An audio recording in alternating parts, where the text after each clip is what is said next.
What's up everyone? In this video I'm going to talk about the Nikon Z6. So is the Nikon Z6 still a great mirrorless camera to use in 2024? In this video I'm going to talk about why it's been my workhorse for the past 5 years. And I also give you some tips and tricks that I've learned about the Z6. So the Nikon Z6 was released back in late 2018. It was Nikon's first official full-frame mirrorless camera. Nikon did have a mirrorless camera like the Nikon J1, but those were just really expensive for what they were. Personally, I wouldn't consider the Nikon Z6 a very old camera. It's still new to me, especially the technology it has. So just going straight to the specs of the Nikon Z6, it has a 24.5 megapixel full-frame BSI CMOS sensor. It also has an in-body image stabilization. It has 273 phase autofocus points. ISO ranges from 50 all the way up to 51,200 and a boost up to 204,000. It can shoot up to 12 FPS and it can record Ultra HD 4K. It has a 3.2 LCD screen and it has one XQD card slot. And one of the good things I really do like about this camera is the autofocus. So if you're a portrait photographer and you've been using DSLRs, the face and eye detection just feels like cheating. But you will have to understand which autofocus best fits your style of photography too. Another great thing I like about the Nikon Z6 is the IBIS, the in-body image stabilization. It's amazing if you have sturdy hands. I don't have really sturdy hands, but if you're just being as still as you can, I've gotten pretty good images at 1/20th of shutter speed. And here's an example at 1/5 of the shutter speed. And this image is just with me holding the camera on the ledge just like this at 1/5 shutter speed. And I just want to say it's an amazing tool to have, especially if you don't have a tripod with you. But just be careful if you're just holding it at night and you want to take pictures of stars. It is not the correct way to really utilize that. I would say the IBIS is really good for low light situations. There's no right way or wrong way, but if you want to capture motion, IBIS is very useful in very low light. Another great thing I like about this camera is the amazing low light performance. Thanks to the full frame sensor, I'm not afraid to use ISOs between 3200 and 6400.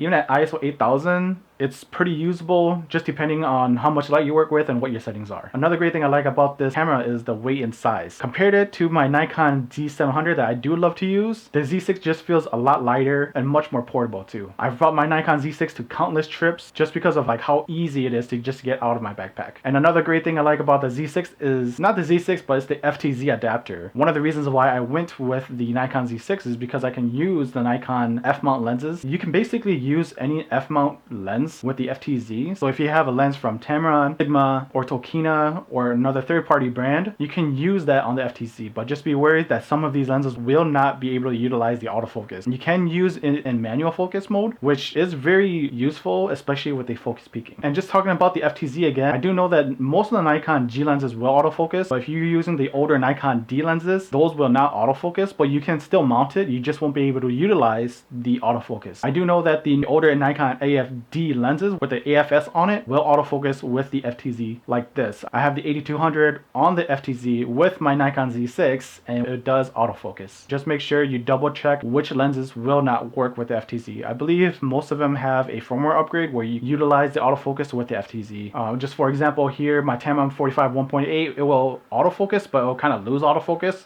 with the FTZ. I think my Tamron just needs a firmware update. And another great thing I like about the Z6 is the video. If you're doing basic video recording, it's great. I put the autofocus into AFF mode. Here's an example. Just going back to the video autofocus, it isn't that bad from what reviewers say it is. The focus is quick, and if it's missing your focus, just select what you want to focus on and it will focus on that subject. I think for any moving subject, any camera is going to have a hard time focusing for what it is. I think the video focus is perfectly fine, especially if you're just using it to record, events or family events or, just B-roll or just trying to capture whatever you want to capture. And again, I would put some blame on the user too, especially if you don't know what autofocus settings you're doing. It is going to be difficult. It's not going to be right away that you're going to get perfect footage from it or perfect footage. It's always going to be a learning curve with this camera to learn how to use its autofocus, and that's just not going for this camera. It goes for any camera that has video. Here's some footage with the 24-70 f4 and the A85 1.8G.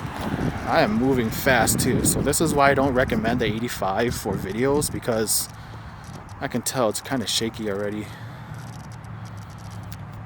Go down to f2. And you let me know what you think about the autofocus performance. And not just going to the bad stuff about the Z6. It's not really bad things. For me, it's just personally, just nitpicking. One of the things I don't like about the Z6 is the rubber on the side. It's already kind of peeling off and flexing already. I don't know what Nikon did with their quality control, but the rubber is just super annoying. It does have some dust in it, but so far it's been like this for the past 4 years out of the 5 that I've owned it. Even with the rubber piece flexing like this, I've brought this camera to automotive events where it's been rainy, dry, with dusty wind everywhere, and it's been fine. I haven't had a lot of issues with it. It's just annoying that the rubber piece is like this. One of the things I don't like about the Z6 also is the blackout flickering. When you're doing high-speed shutters of like sports or action, it is going to have that blackout, which is pretty annoying, especially when you're taking photos of like a shot of a car, panning shot like this. It is pretty annoying because you do lose your tracking of the car or your fast subject or a fast moving subject, which is pretty annoying. That's one thing I don't like when you're doing high speed shutter capturing. Another thing is the one memory card. I don't know why people like to stand on this hill. People have been fine in the past with one memory card. I know a lot of wedding photographers would want two because just in case, but I think it's just personal preference. I've been fine with one memory card. I've used my D700 in the past with one memory card and that's been fine. If you want to go through a terabyte of photos, more to you. Not really bad, just nitpicking is the battery life. The battery life on the Nikon Z6 isn't all that great, but I have used it for about 67 hours and I've gotten about close to 800 photos during the day, and that was with using the EVF and the monitor screen too, because you can switch back and forth, which I think the battery life isn't bad. But if you are planning to buy one this year, I would definitely get a second battery. After owning it for about 5 years, here's some tips and tricks I'd like to share with the Z6. Customizing the menu. You can go to custom settings and menu, go to F controls, and you can actually choose the different types of settings that you want on the menu, especially if you have different user ones, 2 and 3 settings, and I'll get back to that soon too, because that's going to be really interesting. Another great tool you should use and utilize is a silent photography. It's great for weddings, and especially if you're in very quiet situations. The only downside with the silent photography, it's electronic, so you will get banding depending on what light situations you're working with. So for example, if you are in like a low light situation like weddings, you'll see banding, and that's actually from the sensor, just the shutter speed the camera's at. That's going to take a lot of playing around with. Make sure that you understand what settings you're using when you're taking photos in silent mode in that area. Another great thing I like about this camera is the focus peaking. It comes in very useful, especially if you don't have a lens that will autofocus with the FTZ adapter. One of the ways you can actually customize the focus peaking is that you can go into custom setting menu, go to D, shooting the display, and select A10 peaking highlights, and from there you can just customize however you want your highlights to look like. Another great tip that I like to use too is customizing the buttons. So go back to your custom menu settings, go to G movie,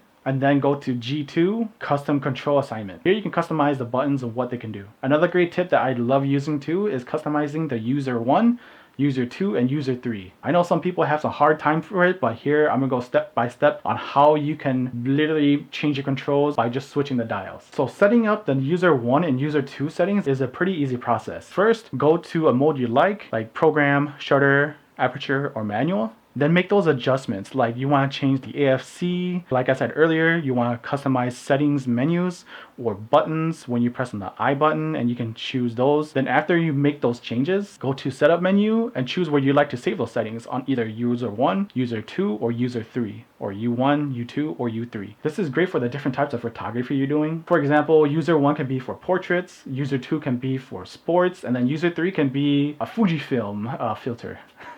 It's very nice to have, especially if you want to shoot in black and white. You can make those settings, or you want to shoot in sepia tone, you can make those settings in user 3.